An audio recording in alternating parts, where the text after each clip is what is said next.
Hello everyone. आगामी Uttarakhand PCS परीक्षा को ध्यान में रखते हुए हम आज से ये नई सीरीज़ शुरू करने जा रहे हैं जिसमें हम उत्तराखंड स्पेशल के बारे में पढ़ेंगे। तो हम ये सबसे पहले आज के जो वीडियो में जानेंगे उत्तराखंड के बारे में एक ब्रीफ इंट्रोडक्शन ले लेंगे कि मेन चीज़ें इसमें है क्या। तो हम आज देखते हैं तो उत्तराखंड का जो ये है, सबसे पहले हम मैप देख लेते हैं। मैप देखिए, मैप समझने से अगर आसानी होती है, मैप में क्या है, चीज़ें आप देख लेते हैं ना, तो वो चीज़ें अगर आप स्थानों के नाम पढ़ेंगे तो वो आपके दिमाग में आती जाएंगी। अच्छा, ये यहाँ पे सिचुएटेड है। तो सबसे पहले मैप देखते हैं। तो कितने डिस्ट्रिक्ट हैं? 13 डिस्ट्रिक्ट हैं उत्तराखंड में, और इसको दो भागों में डिवाइड करते हैं। एक क्या है? गढ़वाल रीजन, एक है कुमायूं रीजन। गढ़वाल रीजन में कितने डिस्ट्रिक्ट आते हैं? 7। कुमायूं रीजन में कितने डिस्ट्रिक्ट आते हैं? बच्चे के 6 डिस्ट्रिक्ट। तो इधर से हम ये लाइन ड्रॉ करते हैं। तो इधर का जो ये वेस्टर्न एरिया है ये पूरा गढ़वाल रीजन है, और ये ईस्टर्न एरिया ये कौन सा है? कुमायूं रीजन है। तो ये 6 डिस्ट्रिक्ट, ये जो पिथौरागढ़, बागेश्वर, अल्मोड़ा, ये नैनीताल, और ये ऊधम सिंह नगर, और ये चंपावत, ये कौन से एरिया में आते हैं? ये कुमायूं रीजन में आते हैं। बाकी के उत्तरकाशी, देहरादून, हरिद्वार, पौड़ी गढ़वाल, टेहरी गढ़वाल, रुद्रप्रयाग, चमोली, ये आते हैं हमारे गढ़वाल रीजन में। तो अब हम देखते हैं कि उत्तराखंड, तो ये उत्तराखंड यूपी से अलग होकर एक नया राज्य बना था। कौन सा? 27वां राज्य बना था। कब बना था? 9 नवंबर 2000 को बना था। तो उत्तराखंड का जब नाम, ये नया राज्य बना था, तब इसका नाम था उत्तरांचल। इसका नाम उत्तराखंड कब पड़ा? 1 जनवरी 2007 को इसका नाम परिवर्तित करके उत्तराखंड रखा गया। इसकी राजधानी क्या है? देहरादून। देहरादून कहाँ सिचुएटेड है? ये देखिए, हरिद्वार के ऊपर है। हरिद्वार के ऊपर ये देहरादून है। फिर इसका उच्च न्यायालय कहाँ है? तो उत्तराखंड का जो उच्च न्यायालय है वो है नैनीताल में स्थित। नैनीताल यहाँ पे है।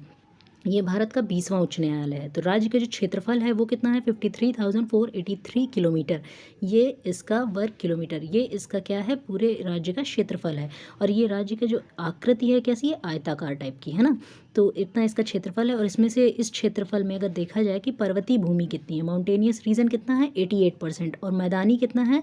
7,448 वर्ग किलोमीटर। मतलब कि यहाँ पे ऑब्वियसली, मतलब हिमालय क्षेत्र में है तो सबसे ज़्यादा एरिया इसमें क्या होगा? माउंटेनियस रीजन ही होगा। ये प्लेन एरिया तो बहुत ही कम होगा। और जो प्लेन एरिया है भी ना, तो देखिए ये हरिद्वार और ये इधर का ऊधम सिंह नगर डिस्ट्रिक्ट, इधर का मतलब थोड़ा एरिया आता है जो कि प्लेन में आता है। बाकी पूरा एरिया क्या है? माउंटेनियस रीजन है। और यहाँ कृषि करने योग्य भूमि, अब देखिए जब माउंटेनियस रीजन ही पूरे जगह पहाड़ी पहाड़ हैं तो कृषि योग्य भूमि भी कमी होगी। तो लगभग 12.7%, ये जो 7.5% भूमि है, इतने में ही कृषि योग्य भूमि है, यहाँ पे ही कृषि हो सकती है। तो राज्य का आकार कैसा है? हमने देखा कि आयताकार है। इसकी लंबाई कितनी है? 358 किलोमीटर, और चौड़ाई कितनी है? 320 किलोमीटर। यानी ऐसे में यहाँ से अगर इसको नापा जाए तो इसको लगभग 358 किलोमीटर, और यहाँ पे इसकी चौड़ाई 320 किलोमीटर आती है। तो इसको तो कई बार रिपीट करेंगे ना तो ये याद हो जाएगा।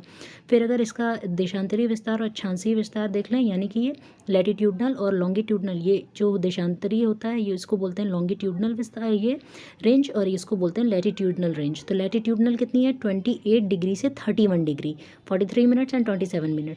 तो इसको हम ना ऐसे याद करेंगे कि 28 डिग्री 30, मतलब लगभग कितना? 3 डिग्री का अंतर है। किस में? अक्षांशीय में, यानी लैटिट्यूड में। और देशांतरीय में, देशांतरीय ऐसा लंबवत सा होता है। तो देशांतरीय में कितना है? 77 डिग्री 34 मिनट्स एंड 81 डिग्री, मतलब कि लगभग 4 डिग्री का अंतर है। तो इस तरह से अगर इसको देखेंगे तो ये हमें याद हो जाएगा। अब हम इसमें आगे बढ़ते हैं। तो अब हम देखते हैं कि क्षेत्रफल की दृष्टि से भारत में इसका स्थान कौन सा है? 19th रैंक है। 19th रैंक है ये पूरे देश में।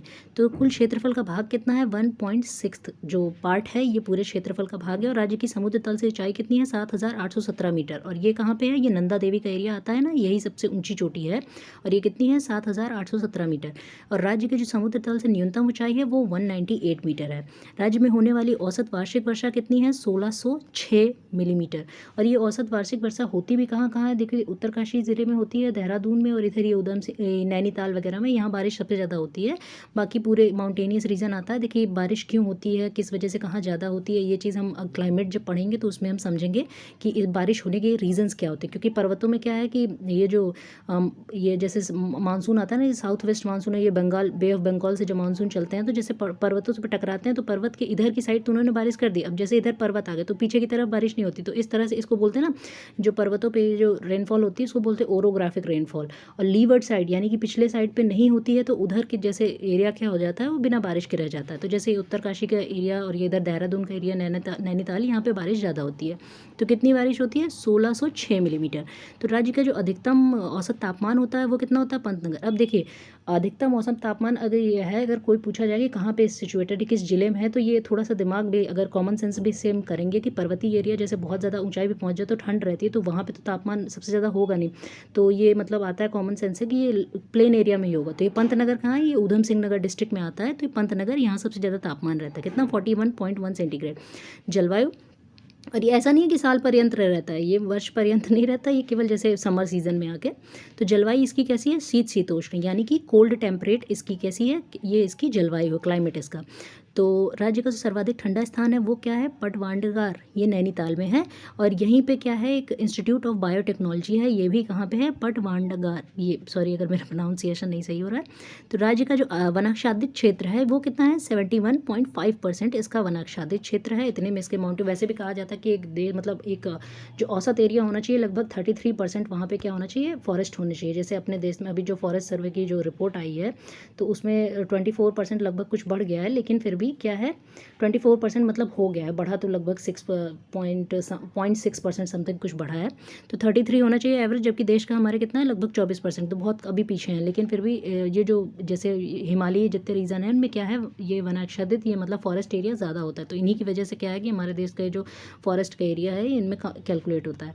तो ये कितना है, 71.5%। तो राज्य की जो सिंचित भूमि है वो कितनी है, यानी इरीगेटेड लैंड, जहाँ पे सिंचाई की सुविधा प्रॉपर उपलब्ध है, वो है 47.52%। जो इसके स्थायी जो चारागाह हैं वो चारागाह कितने हैं, 4.25%। अच्छा, यहाँ पे जो हमने पढ़ा था मैप के, उत्तराखंड का जो हमने मैप पढ़ा था उसमें हमने देखा था कि जो चारागाह होते हैं, जो मीडोज एंड बुग्याल्स जो इन्हें बोलते हैं, तो ये क्या थे, ये कितने हैं, 4.25%। तो फिर राज्य की जो सबसे ऊंची चोटी शिखर है क्या है, नंदा देवी, 7,817 मीटर, जो कि हमने पढ़ा है। ये नंदा देवी कहाँ है, यहाँ पे। और ये नंदा देवी के यहाँ पे क्या है, वैली ऑफ फ्लावर्स भी है, और इसको क्या है, यहाँ पे क्या है, यूनेस्को की वर्ल्ड हेरिटेज साइट भी है। ये हमने मैप में इसके बारे में पढ़ा था। तो राज्य का सबसे जो लंबी नदी है वो कौन सी नदी है, वो काली नदी है। और काली नदी को ही कहते हैं कि ये नेपाल के साथ हमारी बॉर्डर शेयर करती है। इसमें ही नेपाल ने क्या किया, अभी जो रिसेंटली हमारा जो विवाद है नेपाल से, वो क्या है, नेपाल कह रहा है कि देखिए ये जो किनारे का एरिया है ना, काला पानी का एरिया, ये बहुत मतलब छोटा सा एरिया है, ये इधर लिपुलेख पास के इधर, यहाँ पे क्या है कि ये काला पानी का एरिया है, यहाँ पे ऊपर है लिम्फाधुरिया, नीचे है यहाँ पे लिपुलेख पास। तो लिपुलेख पास तक अभी हमारे गवर्नमेंट ने क्या है, हाईवे बनाया है। क्यों, कैलाश मानसरोवर यात्रा के लिए। तो उन्होंने कहा है, किसने, नेपाल ने कहा है कि ये हमारे एरिया में बनाया है, क्योंकि ये एरिया काला पानी का एरिया हमारा आता है। क्योंकि जो 1816 की सुगौली की संधि हुई थी उसमें ये निर्धारित हुआ था, किसके बीच हुई थी, ब्रिटिशर्स और नेपाल के, तब के नेपाल के बीच हुई थी। और ये डिसाइड हुआ था कि काला पानी, ये जो काली नदी है, ये काली नदी क्या होगी, बॉर्डर निर्धारण करेगी। इस नदी का जो वेस्टर्न एरिया होगा वो पूरा मतलब ब्रिटिश इंडिया में आएगा, और ईस्टर्न रीजन क्या आएगा, नेपाल के अंदर आएगा। तो ये कहते हैं कि ये जो काली नदी है, ये मतलब ये इसमें ये काला पानी का एरिया हमारे अंतर में आता है। तो हम लोग का मानना है, हम लोग तो खैर ये हमारे उसमें मैप में बहुत पहले से समाहित था, और हम अब यहाँ पे हमारा एडमिनिस्ट्रेशन भी हमारा ही है। तो ये तो खैर नेपाल का एक विवाद है, जियोपॉलिटिकल जो भी है। तो फिर अब हम इसमें आगे देखते, तो हम ये समझ गए कि ये काली नदी मतलब इधर से आती है, ठीक है। तो ये क्या है, राज्य की सबसे लंबी नदी है, कितनी है, 244 किलोमीटर, इतनी लंबी नदी है ये। और राज्य की जो सबसे बड़ी प्राकृतिक झील है वो क्या है, भीमताल। भीमताल कहाँ पे, ये नैनीताल में स्थित है। ये भीमताल जो लेक है नैनीताल डिस्ट्रिक्ट में आती है। तो राज्य का जो सबसे बड़ा ग्लेशियर है वो गंगोत्री ग्लेशियर है, 30 किलोमीटर लंबा और ये 2 किलोमीटर चौड़ा, ये गंगोत्री ग्लेशियर जहाँ से गंगा निकलती है। और राज्य की यहाँ का पक्षी क्या है, मोनल पीजेंट है। इसको मतलब ये हिमालय का मयूर भी कहा जाता है, ये मोनल पीजेंट यहाँ का राजकीय पक्षी है। आगे हम देखते हैं, इसका राजकीय जो पशु है वो क्या है, कस्तूरी मृग, यानी कि ये जो मस्क डियर जिसे हम बोलते हैं, हिमालयन मस्क डियर, वो यहाँ का राजकीय पशु है। और जो यहाँ के राजकीय जो वृक्ष है वो क्या है, बुरांस, यानी ये रोडेंड्रम एर्बोरियम कहते हैं, ये बुरांस, ये क्या है, वहाँ का राजकीय वृक्ष है। राजकीय पुष्प है यहाँ का ब्रह्म कमल, जिसमें कहते हैं ना ब्रह्मा जी जिसमें निवास करते हैं, जिसमें बैठते हैं, वो ब्रह्म कमल। ये साल पर्यंत नहीं खिलता है, केवल हिमालय की कुछ बहुत ही ऊंची चोटियों में कभी 1-2 बार कभी मतलब वर्ष में देखने को मिलता है। और ये राजकीय चिन्ह यहाँ का क्या है, गोलाकार मुद्रा में 3 चोटियाँ हैं, ऐसे ऐसे ऐसे, और फिर इसमें नीचे क्या है, गंगा की 4 लहरें ऐसे ऐसे मतलब अंकित हैं, जिसमें से 4 लहरें अंकित है, तथा बीच में ऊपर अशोक का एक चिन्ह अंकित है। ये यहाँ का जैसे राष्ट्रीय चिन्ह है, स्टेट एम्बलम जो है। और राज्य जो दिवस है, राज्य दिवस, ये कब है, 9 नवंबर को मनाया जाता है, क्योंकि इसी दिन से राज्य का गठन हुआ था, तो वही दिन उसका राज्य दिवस है। राज्य की खेल क्या है, फुटबॉल है, ये याद करने की बात है।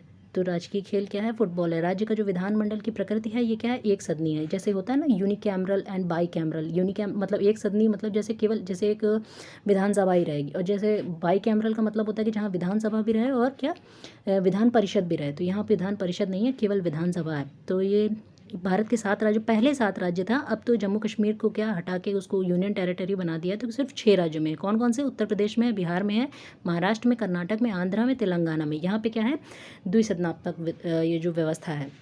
अभी क्या है, वेस्ट बंगाल भी कह रहा है कि मतलब हमें भी विधान परिषद को गठन करना है। तो ये सब चीज़ें बाकी अभी इतनी हैं। फिर उसके बाद राजभाषा क्या है, इसकी राजभाषा है हिंदी और संस्कृत। और संस्कृत को जनवरी 2010 में इसकी राजभाषा घोषित किया गया था। और हिमालय राज्यों में जो ये राज्यों में जनसंख्या एवं जनघनत्व कितना है, ये तीसरे स्थान पे आता है। फिर अब हम इसमें आगे देखते हैं। उत्तराखंड में विशेष राज्य का दर्जा प्राप्त है। ये भारत के कुल 11 राज्यों को विशेष राज्य का, अच्छा विशेष राज्य का दर्जा जो प्राप्त होता है ना, जितने हमारे हिमालयन स्टेट है ना, उनमें से जैसे 11 को इनको विशेष राज्य का दर्जा। इसमें क्या होता है कि अगर आपको इस स्पेशल कैटेगरी के स्टेट अगर आपको घोषित कर दिया जाता है ना, तो उसमें जैसे स्टेट से, जैसे सेंटर से आपको जो अनुदान मिलेगा उसमें 90% सेंटर का रहेगा, और उसमें स्टेट का कंट्रीब्यूशन कितना रहेगा, 10% का रहेगा। और बाकी जो नॉर्मल स्टेट्स होते हैं जैसे, तो उनको 60 और ये 40 के बेसिस पे रहता है कि 60% के सेंटर देता है, बाकी 40%। तो ये क्या है, जैसे स्पेशल कैटेगरी आपको मिल जाती है तो उससे क्या होता है कि आपको थोड़ा सा सुविधा हो जाती है, आर्थिक रूप से आपको सुविधा हो जाती है। अभी क्या है, बिहार भी मांग कर रहा है, आंध्र प्रदेश भी काफ़ी टाइम से मांग कर रहा है कि मतलब हमारी जो तेलंगाना जब से अलग कर दिया गया है तो हमें आर्थिक थोड़ी चोट पहुँची, तो हमें स्पेशल कैटेगरी। लेकिन 14th जो अब ये है कि स्पेशल कैटेगरी की मांग करते हैं तो इन्हें दे क्यों नहीं देते, तो ये होता है कि देखिए जो 14 जो फाइनेंस कमीशन की, मतलब ये जो वित्तीय आयोग जो गठित किया गया था, इन्होंने बोला कि देखिए इन्होंने क्या किया, राज्य को देने वाला जो अनुदान है उसका मात्रा बढ़ा दी, और इन्होंने कहा स्पेशल कैटेगरी मतलब हम किसी को नहीं देंगे, बस क्या है जितना हम उनको पहले पैसा देते थे उसको थोड़ा सा बढ़ा दिया है। तो ये सारे विषय हैं, ये भी न्यूज़ में था इसलिए मैंने बता दिया। तो ये अभी किसको स्पेशल कैटेगरी का दर्जा, किसे किसे, असम, नागालैंड, ये जितने देखेंगे, जितने ना हिमालयी स्टेट है ना, इनको सबको लगभग स्पेशल कैटेगरी का ये दर्जा प्राप्त है। तो उत्तराखंड भारत का 11वां हिमालयी राज्य है, और ये जैसा कि आप देख सकते हैं, इन्हें आप पढ़ लीजिएगा।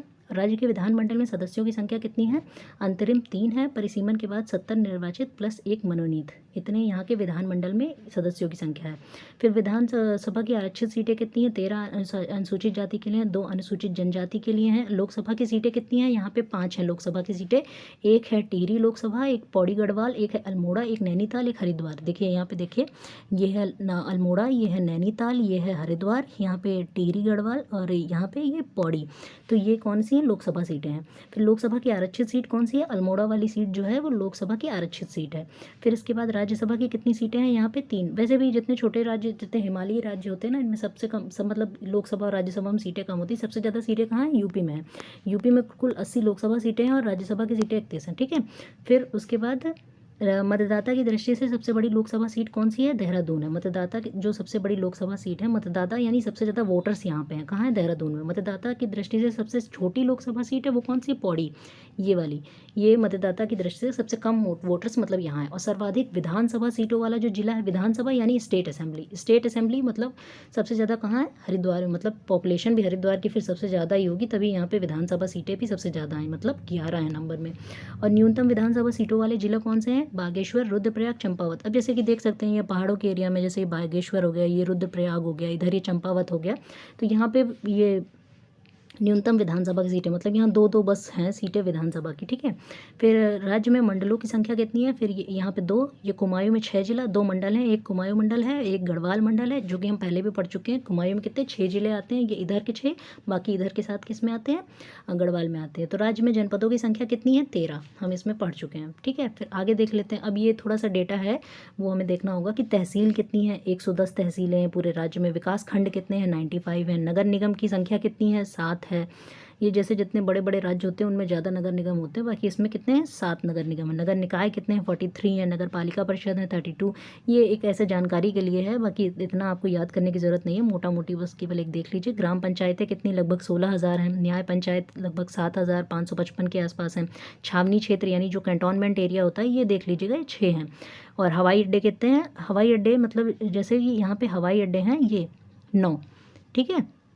सॉरी, हवाई अड्डे 9 नहीं है, हवाई अड्डे यहाँ पे 3 हैं, जिसमें से जो सबसे इम्पोर्टेंट जो हवाई अड्डा है वो ये वाला है, देहरादून वाला है, जॉली ग्रांट, जो मतलब वो बाकी ऐसे तो छोटी-छोटी पट्टियाँ जैसे युद्धकालीन में बना दी जाती हैं, जैसे भारकोट का गौचर है, ये जो भी है, और नैनी सैनी, और ये पंतनगर में भी एक एयरपोर्ट है, पंतनगर ये नैनीताल में आता है ना, तो यहाँ पे भी एक एयरपोर्ट है, तो ये कुमायूं क्षेत्र में आता है। बाकी ये गढ़वाल क्षेत्र में ये देहरादून का एयरपोर्ट है, जिसका जॉली ग्रांट नाम है, ठीक है।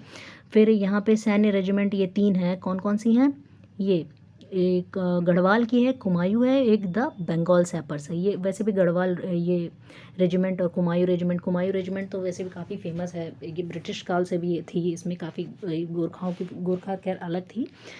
तो यहाँ पे फिर उसके बाद क्या है, आकाशवाणी केंद्र कितने हैं, 2 हैं। फिर औद्योगिक संस्थान यानी आईआईटीज़ कितनी हैं, 1 है आईआईटी, और जो कि आईआईटी कहाँ पे, रुड़की में। आईआईटी रुड़की का नाम आपने सुना होगा, ये काफ़ी पुराना इंस्टीट्यूट है, अंग्रेजों के टाइम भी ये इंस्टीट्यूट था, फिर इसको आईआईटी में तब्दील कर दिया गया था। फिर राज्य की जो मुख्य जनजातियाँ हैं वो कौन कौन सी हैं, बुक्सा है, भोटिया है, थारू है, जौनसारी है, जाट है, राजी है, वन रावत है, ये मारछा, ये क्या है यहाँ की जनजातियाँ हैं, यानी शेड्यूल्ड ट्राइब्स हैं।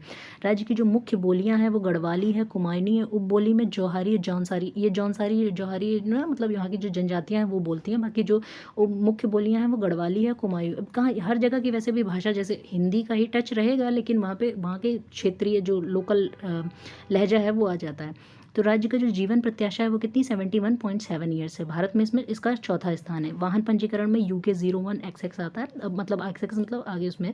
फिर क्षेत्रफल की दृष्टि से सबसे बड़ा जिला कौन सा है, चमोली है, उत्तरकाशी है, पिथौरागढ़ है। सबसे बड़ा जिला चमोली आता है, फिर उसके बाद उत्तरकाशी, फिर पिथौरागढ़। क्षेत्रफल की दृष्टि से सबसे छोटा जिला कौन सा है, चंपावत, रुद्रप्रयाग, बागेश्वर। इन्हीं की देखिए विधानसभा में सीटें कितनी थी, 2-2। चंपावत, अब इतने छोटे जिले हैं तो विधानसभा में सीटें भी कमी होगी। तो राज्य की जनसंख्या 2011 की जनगणना के अनुसार कितनी थी, 1 करोड़ के आसपास, ठीक है, 1 करोड़ ये 86,292, ठीक है। फिर इसमें पुरुष और महिलाओं की संख्या कितनी थी, ये आप इसमें देख लीजिए, लगभग 5 करोड़ के आसपास पुरुष थे, और महिलाएं कितनी थी, लगभग 5 करोड़, मतलब 5 करोड़ में कुछ कम है यहाँ पे, इतनी है। फिर राज्य की कुल जनसंख्या में राज्य का जो स्थान है वो कितना है, वो 20th स्थान है, 3.5% है। और राज्य की जो ग्रामीण जनसंख्या है वो कितनी है, कुल जनसंख्या का 69.8% है। फिर राज्य की जो शहरी जनसंख्या है वो कितनी है, 30 ये यहाँ पे 49, ये इतनी आके यहाँ पे 30.02, ये शहरी जनसंख्या का घनत्व आ जाता, और जनसंख्या का जो घनत्व है वो 189 प्रति वर्ग किलोमीटर है। राज्य में कुल जनघनत्व में राज्य का स्थान कितना है, 25th स्थान है। और फिर उसके बाद एक सेकेंड, फिर जनसंख्या में दशकीय वृद्धि दर जितनी है कितनी है, 18.8% है। और न्यूनतम जनघनत्व वाले जिले कौन से हैं, उत्तरकाशी, मतलब सबसे उत्तरकाशी पहाड़ी एरिया है, तो यहाँ पे जनघनत्व ऑब्वियसली सबसे कम होना है। फिर दूसरे नंबर पे चमोली है, फिर तीसरे नंबर पे पिथौरागढ़ है, और सर्वाधिक जनघनत्व वाला होना चाहिए हरिद्वार, क्योंकि देखिए यहाँ पे विधानसभा सीटें भी 11 थी। फिर उधम सिंह नगर है, फिर उसके बाद क्या है, देहरादून है। फिर देहरादून में कितना है, 549 जनघनत्व है। फिर उसके बाद लिंगानुपात हम देख लेते हैं, यहाँ का कितना है, 963 पर 1000 में 963 है, और पूरे इंडिया का आई थिंक 935 है ये जो सेक्स रेशियो है। तो भारत में लिंगानुपात के रूप में राज्य का स्थान कौन सा है, 13th है। सर्वाधिक लिंगानुपात वाले जिले कौन से हैं, अल्मोड़ा है, अल्मोड़ा में तो ज़्यादा है, मतलब 1139 है। रुद्रप्रयाग है, और फिर उसके बाद है पौड़ी गढ़वाल। फिर न्यूनतम लिंगानुपात वाले जिले कौन से हैं, हरिद्वार है, सबसे कम हरिद्वार में है, फिर देहरादून में है, फिर ऊधम सिंह नगर में है। फिर उसके बाद राज्य की जो साक्षरता है वो कितनी है, साक्षरता के मामले में 79.63% आता है, तो मतलब ठीक है, और लेकिन इससे भी ज़्यादा होना चाहिए, कम से कम 90 के ऊपर तो होना ही चाहिए। तो पुरुष साक्षरता कितनी है, 87% है के आसपास है। महिला साक्षरता कितनी है, 70 के, और ग्रामीण कितनी है, 76, और शहरी कितनी है, 84% है। तो इक्वलाइज करके पूरा कितना आ जाता है, 79.63%। और राज्य में सर्वाधिक जनसंख्या वाले जनपद कौन से हैं, हरिद्वार है, देहरादून है, ऊधम सिंह नगर है। और न्यूनतम जनसंख्या वाले जनपद कौन से, रुद्रप्रयाग, चंपावत और बागेश्वर। यही सबसे छोटे जिले भी थे, उनकी जनसंख्या भी सबसे कम है। तो राज्य के जो प्रथम मुख्यमंत्री थे वो कौन थे, नित्यानंद स्वामी। जो अंतरिम जो मतलब कैबिनेट बनाई गई थी ना, उसमें नित्यानंद स्वामी जी को रखा गया था, बाकी जो निर्वाचित हुए थे वो नारायण दत्त तिवारी हुए थे, ठीक है। फिर राज्य के प्रथम राज्यपाल और प्रथम महिला राज्यपाल, तो प्रथम राज्यपाल थे सुरजीत सिंह बन्नाला, और प्रथम जो महिला राज्यपाल थी वो श्रीमती मार्गरेट अल्वा, इनको बनाया गया था, ठीक है। सुरजीत सिंह बन्नाला ये थे। और फिर उसके बाद हम देखेंगे एवरेस्ट पर चढ़ने वाली देश एवं राज्य की प्रथम महिला कौन थी, ये सुश्री बशेंद्री पाल। बशेंद्री पाल के तो खैर ये जीके में बहुत रहती है कि सबसे पहले जो इन्होंने एवरेस्ट पे चढ़ाई की थी। एवरेस्ट सबसे ऊंची जो चोटी है प्रथम ज्ञानपीठ पुरस्कार प्राप्तकर्ता कौन थे? सुमित्रानंदन पंत। ये सुमित्रानंदन पंत जी भी कहाँ के थे? उत्तराखंड के ही थे। तो राज्य के जो प्रथम भारत रत्न प्राप्तकर्ता थे वो कौन थे? पंडित गोविंद वल्लभ पंत। पंडित गोविंद वल्लभ पंत, इनके बारे में तो सभी जानते हैं कि स्वतंत्रता आंदोलन में भी इनका मतलब बहुत बड़ा योगदान था गोविंद वल्लभ पंत का। यूपी के भी सीएम रहे, क्योंकि यूपी तो तब अलग नहीं हुआ था ना। ये गोविंद वल्लभ के पंत के नाम पे ही ये गोविंद वल्लभ सागर जो वो एरिया बनाया गया है, मतलब रिजर्वायर बनाया गया है, ये सोनभद्र जिले यूपी में बनाया गया है। और सुमित्रानंदन पंत ये तो छायावाद के बहुत बड़े कवि थे, छायावाद के 4 स्तंभों में से एक थे। तो इनके बारे में सब जानते हैं। तो फिर आज का ये लेक्चर हमारा ख़त्म होता है। इसके बाद हम नेक्स्ट पढ़ेंगे, हम उत्तराखंड का इतिहास देखेंगे, फिर उत्तराखंड की ज्योग्राफी देखेंगे, कौन कौन से मिनरल रिजर्व्स उत्तराखंड में पाए जाते हैं, मतलब उत्तराखंड का जो भी स्पेशल जितना जीके होगा वो हम देखेंगे। तो आई होप आपको ये वीडियो पसंद आया होगा। Thank you.